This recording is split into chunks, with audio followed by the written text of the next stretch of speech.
Saya Tung Desewaringin disebut oleh majalah marketing sebagai pembicara terbaik di Indonesia, motivator terheboh di Indonesia, juga pelatih sukses nomor 1 di Indonesia, dan majalah SWA menyebut saya sebagai one of the most powerful people and idea in business di Indonesia. Pertanyaannya, siapa orang yang paling berpengaruh dalam kehidupan saya yang merubah dari biasa-biasa menjadi dahsyat luar biasa ini? Kalau boleh saya baktikan, 70% adalah satu orang yang namanya Anthony Robbins.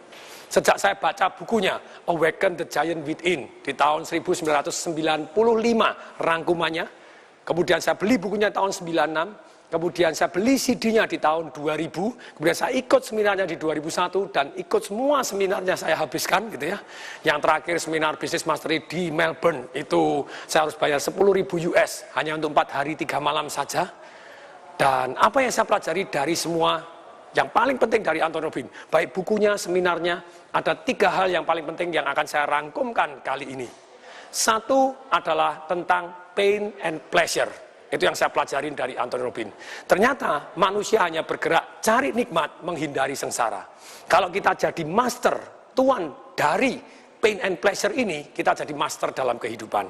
Tapi kalau kita menjadi budak, hanya cari kenikmatan jangka pendek, tidak tahan kesengsaraan jangka pendek, lupa kenikmatan jangka panjang, lupa kesengsaraan jangka panjang yang bisa menerima kita jadi budak dari pain and pleasure, tentu saja kehidupan kita akan berantakan. Dan dari pain and pleasure, jurus yang pertama ini, banyak pelajaran yang kita bisa gunakan sebagai pemimpin, sebagai penjual, sebagai kepala rumah tangga, bagaimana menggerakkan diri kita, menggerakkan orang lain. Pain and pleasure ini adalah dahsyat luar biasa, sengsara and nikmat. Itu pelajaran yang pertama yang saya dapat dari Anthony Robbins. Yang kedua adalah merubah satu yang namanya fear into power. Orang punya trauma-trauma masa lalu. Ada yang takut gelap, ada yang kecanduan ngerokok, ada hal-hal yang negatif dalam kehidupannya.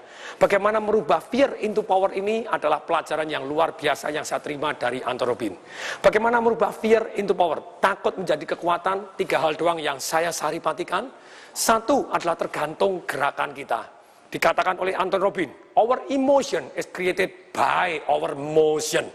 Kalau kita berdirinya begini, tentu saja Anda akan jadi loyo, Anda takut, Anda begini ada jalannya ini tidak bisa. Kalau Anda berdiri dengan tegak, say yes, yes, Anda mantap tegak. Seolah-olah bawa ransel 40 kilo dan Anda jalan mantap seperti begitu, Anda akan jauh lebih berani. Anda guncang bumi, Anda lunjak-lunjak, yes, Anda seketika dari takut jadi berani. Dari ragu-ragu jadi penuh keputusan. Ini, semua orang yang sukses mengalami emosi tidak pada tempatnya. Orang sukses juga mengalami ragu-ragu, orang sukses juga mengalami ketakutan, orang sukses juga mengalami khawatir, orang sukses juga mengalami males. Tapi orang sukses walaupun dia males, ragu-ragu, khawatir, takut, dia tetap take action. Jadi sekali lagi, sukses itu bukan karena absennya ketakutan, tapi karena kita bisa memanage ketakutan, bahkan merubah ketakutan menjadi kekuatan kita. Inilah ilmu yang saya pelajari dari Anthony Robbins yang kedua, yang sangat bermanfaat. Nah, ada 3 cara tadi saya sebutkan. Rubah gerak dulu supaya Anda emosinya tepat. Yang kedua, rubah fokus dan keyakinan Anda. Fokus tergantung dari pertanyaan. Kalau Anda tanya, kemungkinan gagalnya apa ya? Kalau satu nanti gagal terus bagaimana? Daripada Anda tanya seperti itu, Anda tanya yang tepat, fokus Anda tepat. Yang kedua adalah fokus dan keyakinan Anda. Fokus Anda tergantung pertanyaan. Kalau Anda tanya, kalau saya sukses nikmatnya seperti apa? Yes, ada kemungkinan gagal. Supaya kemungkinan berhasil lebih besar, dengan bertanya gini, fokus kita mengarah ke solusi, bukan emosi. Nah, dengan fokus ke solusi dan emosi, Anda menemukan jalan untuk breakthrough, tembus, dan tembus. Nah, yang kedua B tadi adalah satu yang namanya keyakinan. Saya adalah. Keyakinan ada 2 macam. Satu adalah yang namanya aturan atau rule di dalam hati kita. Bila saya begini, maka saya begini. Yang kedua adalah identitas. Saya adalah. Agama adalah, kerja adalah, cinta adalah, wanita adalah. Itu definisi, identitas. Dan kemudian 2 keyakinan ini sangat mempengaruhi kita. Kalau kita kepengen punya rumah besar, tapi dalam hati kecil kita punya keyakinan, bila rumah saya besar, maka bersihnya susah, Anda kan tidak, atau susah punya rumah besar. Nah, ini Anda harus rubah dengan betul sih, bila saya kepengen kaya, maka saya harus 1 hari keluar 10 kali untuk jadi marketing di jalanan. Kalau 10 kali satu keluar, 2 kali maka akan bawa hasil. 2 kali hasil, 25 hari kerja, 50 hasil, saya akan jauh lebih kaya. Baru keluar 2 kali, udah panas, tidak mau. Kenapa? Karena keyakinan Anda tidak kongruen, bulat. Maksudnya bulat apa? Bulat itu begini, otak manusia hanya cari nikmat menghindari sengsara, seperti prinsip yang pertama tadi. Bila titik-titik, maka titik-titik.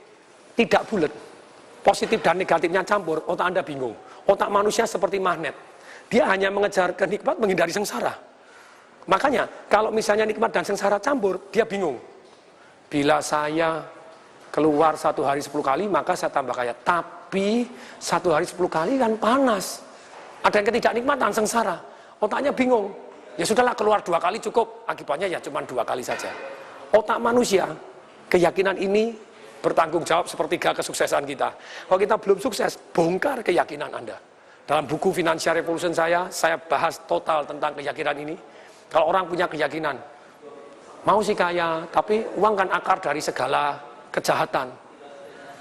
Menurut kitab suci, wah repot lagi, Anda lebih yakin lagi. Padahal di kitab suci bunyinya bukan begitu, itu namanya salah baca ayat gitu ya. Kalau Anda punya keyakinan uang adalah akar dari segala kejahatan, siapa yang mau jahat dalam hidup? Anda uang banyak tidak mau nanti dikira jahat. Jadi serakah lagi, ya repot begitu. Kalau uangnya banyak, itu Anda jauh lebih amal, lebih baik. Bukan uang akar dari segala kejahatan, tapi cinta uang akar dari segala kejahatan. Kalau Anda cinta uang lebih dari saudara Anda cinta uang lebih dari istri Anda, lebih suami Anda, ya tentu saja itu sudah pasti. Dari Tuhan apalagi, ya Anda akar dari segala kejahatan. Uang adalah netral, baik saja, adalah alat untuk mencapai tujuan kita secara positif ataupun secara negatif, tergantung orangnya. Nah, keyakinan ini bila maka uang adalah, kalau tidak dibuat bulat, kalau Anda mau lanjut belajar ini, belajar di Life Revolution saya, belajar di Financial Revolution saya, ini akan penuh manfaat. Kita rubah ini baru kita sukses. Itu keyakinan. Berikutnya yang ketiga, pilihan kata kita, itu akan sangat mempengaruhi emosi kita. Kalau Anda bilang aku bingung, ya tentu saja kalau Anda bingung ya langsung bingung. Otak Anda seperti dikasih virus, dikasih program, disuruh bingung. Daripada Anda bingung, rubah pilihan kata Anda. Saya akan cari informasi tambahan. Saya akan cari siapa yang sudah bisa.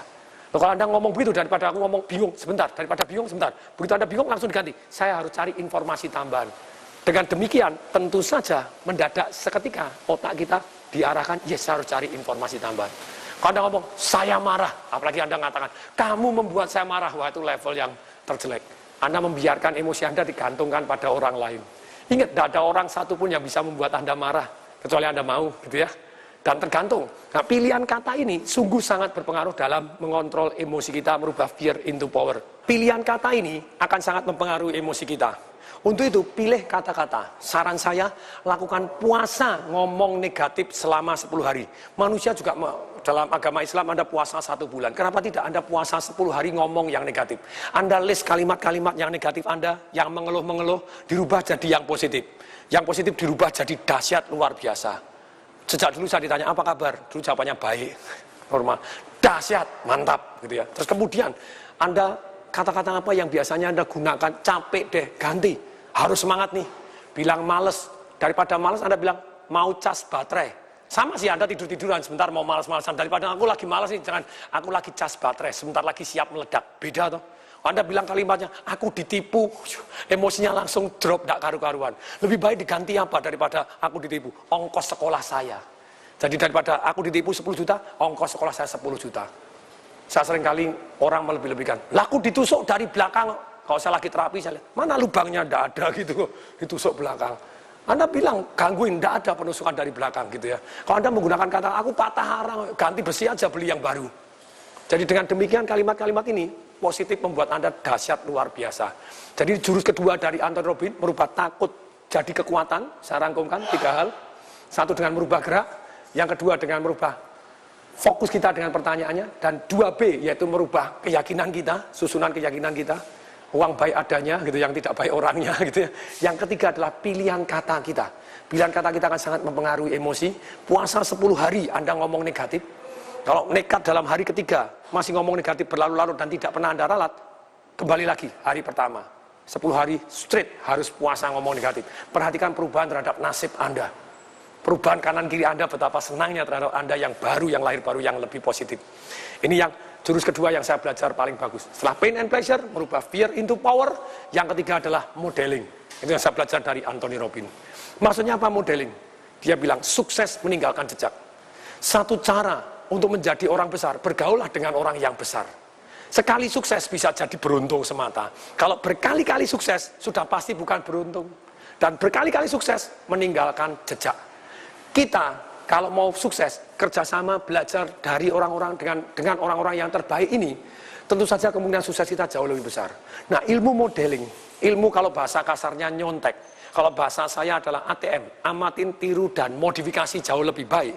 Tentu saja, bayangin, sekarang kalau Anda modeling, Anda mau belajar badminton, belajar dari mana? Rudi Hartono atau Rudi Hartini? Tentu saja Rudi Hartono. Kalau Anda belajar dari Rudi Hartono, tentu saja kemungkinan suksesnya jauh lebih besar daripada Rudi Hartini yang tidak pernah main badminton. Ini makanya modeling, Anda harus belajar dari orang-orang yang sudah sukses dan mengalaminya. Saya baru aja naik Gunung Rinjani. Baru naik Gunung Rinjani, Anda tidak bisa belajar dari para teoriwan dan teoriwati. Boleh nggak boleh, lumayan, karena daripada tidak belajar sama sekali. Tapi kalau Anda belajar dan kerjasama, punya mentor yang membimbing Anda, orang yang betul-betul sudah punya pengalaman naik Gunung Rinjani, kemungkinan selamatnya jauh lebih besar daripada pakar teori melulu. Teori penting nggak? Tetap penting, karena teori dia belajar juga. Tapi kalau teori doang nggak tahu detailnya, tentu saja akan sangat-sangat berbeda. Jadi learn from the best. Jadi jurus modeling ini belajar dan amatin tiru ATM, amatin tiru dan modifikasi dari orang-orang yang terbaik di bidang yang Anda kepingin sukses. Modifikasi lebih baik, Anda tentu saja akan lebih sukses. Ini hal ketiga yang saya sangat senang bahwa ini belajar dari Anton Robin dan ternyata betul-betul merubah hidup saya bumi dan langit. Semoga bermanfaat. Saya Tung Desa Maringin mengucapkan salam dahsyat.